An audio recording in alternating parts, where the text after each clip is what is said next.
You probably clicked on this because you're having a rough time as a home buyer. I'm in the state of New Jersey and I feel your pain because I work with a lot of home buyers and it's been a rough go. I'm going to give you a couple examples just so you know that I'm not just throwing out terms and stuff at you when I get to why you might be losing on all these offers. But again, like I said, my clients are taking it on the head as well. Just this week came in 13th out of 13 and we were 11,000 over the list price. Couple weeks ago came in 35th out of 41 and we were 60,000 over list price. There were several actually that we lost this week where we were well over list price. And this is just part of the way that real estate works where I am in northern New Jersey, and you're probably in a competitive market if you're watching this video. So the market really is less important than what you're doing to present the offers through your agent and what you're willing to do as a buyer. I'm not saying that you need to start waiving everything, but there are some strategies that you can use that will just make it a little bit better than the person next to you in that offer bin. Maybe make your offer just a little bit more attractive, but it's a very tough time. You have to use data and you have to understand that you are going to be paying up for homes right now.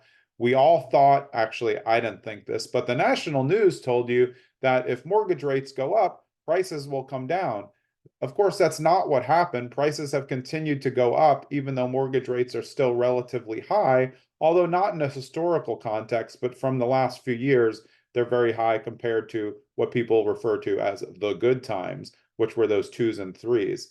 So if you've been making offers and you can't win, I'm going to give you a couple tips. One thing is, how close to list price are you coming? Are you getting advice from your parents that say I would never bid over list price and we never did that back when I was a kid or when we were buying our homes? That I hear from parents a lot. They've never heard of this. This is the way that it works right now. Look, some areas price a little bit lower, so it's a little bit more adjustable in terms of value. I have a video on price versus value. I'm going to put it up there near this logo. You can watch that. It's a price value thing, and what you really need to be focused is on value, not the list price. But if you are focused on the list price and it's going to be multiple offers, you're going above that list price. And there's no reason, if you know that there's multiple offers, to put in an offer that's below list price. You're not going to win. And unfortunately, I've had to say this verbatim to several clients over the last year. I always say the same thing. You're making a very good offer. I'm happy to send it in, but you have no chance of winning because I know the market. I know how many offers there's getting. I know where it's going to go. It may be not right to go that high for my client, but I also want to be transparent about don't get your hopes up. You're not winning, and I've never been wrong. So this is just learning market dynamics and also giving them, some people might say, well, why'd you put the offer in? I put the offer in because really you never know. And it's also good for buyers to get some offers in, even if you know they're not going to win. These were not low ball offers. They were all over list price. I just knew it was going to go much, much higher over list price.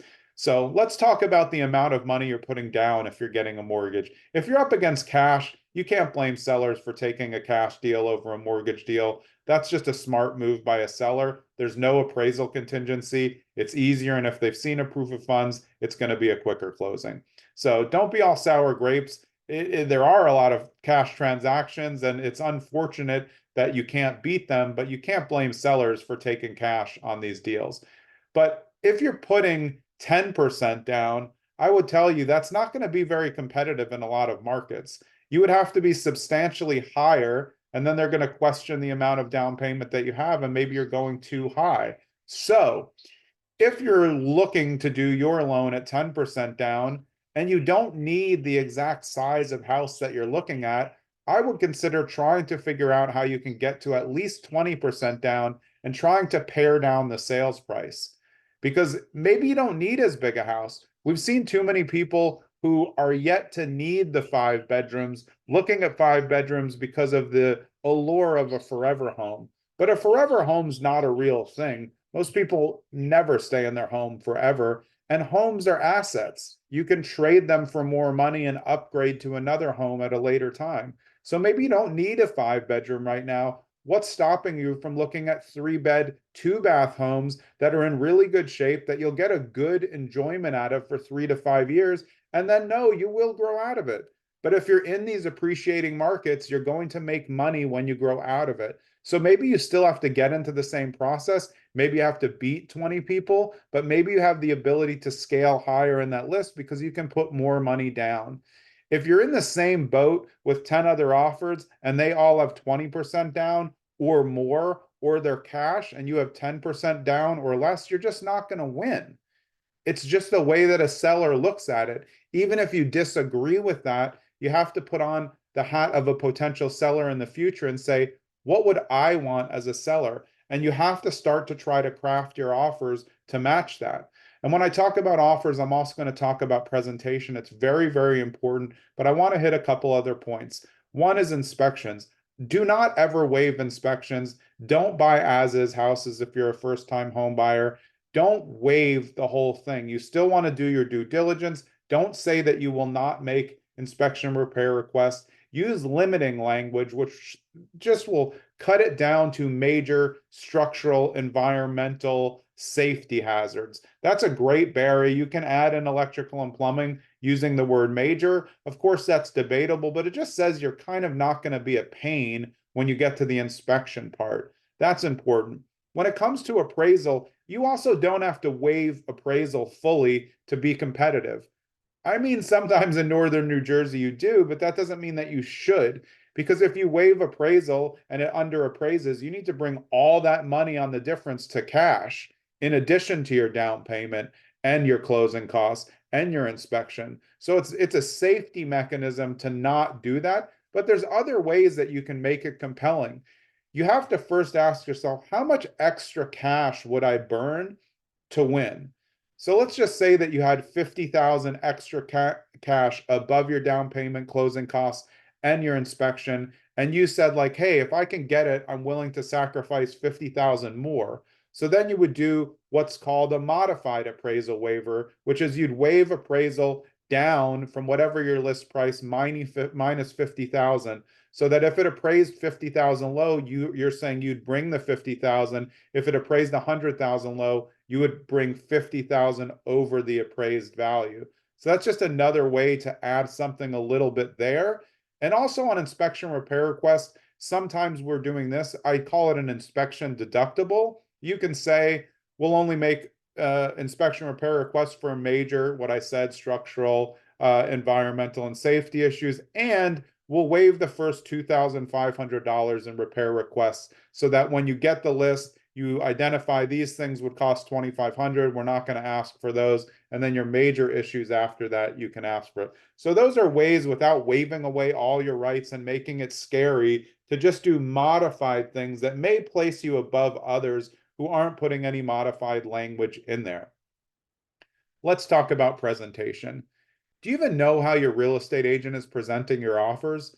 I always BCC all of my clients on my presentation because I know that we do a phenomenal job of presenting our case to the listing agent. It's a very long one-page email. It documents all the terms of the offer, who our team is, including our attorney, our title company, our home inspector. We tell them when our deadlines are, and we make sure that we review the offer guidelines sent by listing agents in a lot of areas that tell you what the seller is looking for. We always want to match the closing date, and we want to match things as close as possible, as long as they work for you as the home buyer. So these are some things that can really help you. Your agent should always BCC you when they send out the offer so you can see how it's presented. And just listen, stop and listen. If the only thing that your agent does is fill out the contract paperwork and just send it without any cover letter, you're not going to win. There's nothing there. You need a warm up, you need a story, and you need a full presentation in order to win in competitive markets. Sure, if you're the only offer and they have a good relationship with the listing agent, sending it over is still not my bag, but you probably be okay in that sense. But the seller gets those and they want to see who's really putting it in. That's why the professionalism is important. The best listing agents want to work with agents on the other side, on the buyer side, who they know are closers. So even if you're new and you have a really good presentation, that's going to start to be a step in the right direction.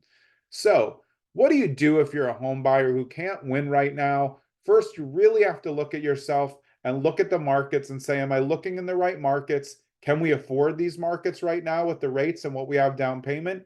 But don't give up hope. Sometimes you have to take 4, 5, 6 losses to really find the home that you love and the one that you're willing to go a little bit extra on.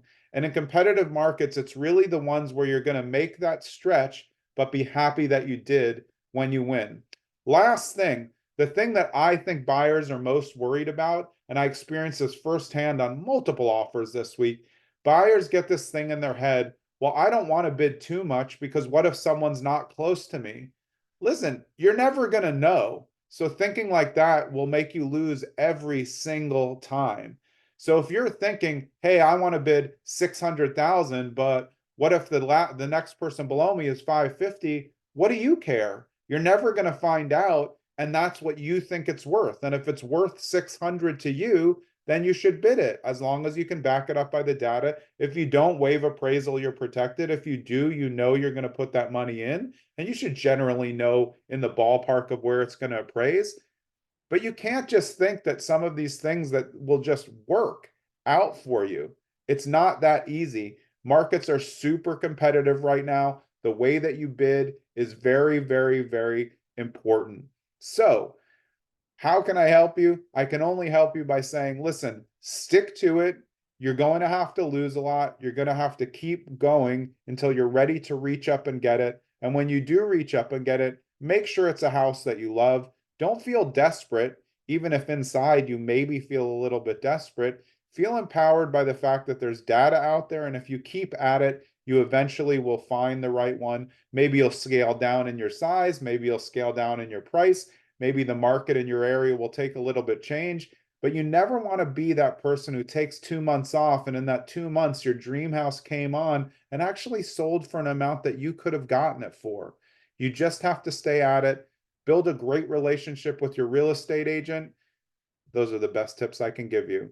I hope you find the house of your dreams soon. If you want to work with us in the state of New Jersey, state of New York, parts of Nevada, and now in Florida, soon to be in California and Utah, go to streamlined with a D dot properties, and we'll talk to you and get you through it.